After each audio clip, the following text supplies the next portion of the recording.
Copyright disclaimer under Section 107 of the Copyright Act of 1976. Allowance is made for fair use in purposes such as criticism, comments, news reporting, teaching, scholarships, education, and research. Fair use is permitted.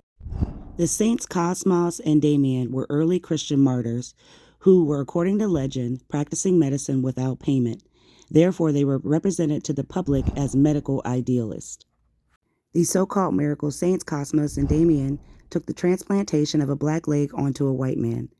They were known for doing this, but if racism existed during this time, why would they want the flesh of a Moor? Well, I'll tell you why. Because they were kidnapping these Moors involuntarily and placing them in a position where either they got harmed or just unalived them ultimately.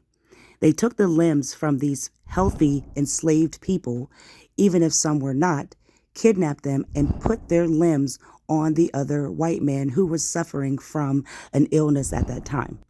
These Moors eventually became powerless over a system that took their body without the court system doing anything about it. Well, why?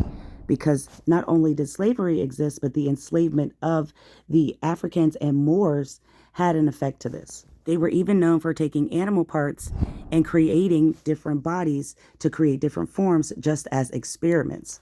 These saints were known Christians, and they practiced the religion throughout the land in Rome.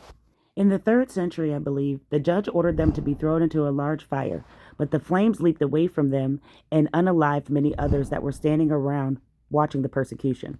The church still honors St. Cosmas and Damian today, the twin brother physicians that stole body parts from the Moors and other enslaved.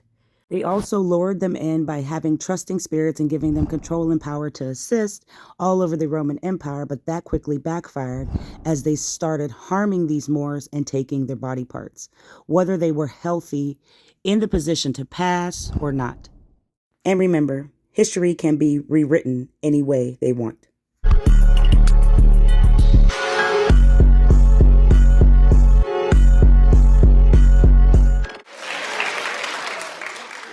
She's got a point. She's an icon. She's a legend. And she is the moment. Now, come on now.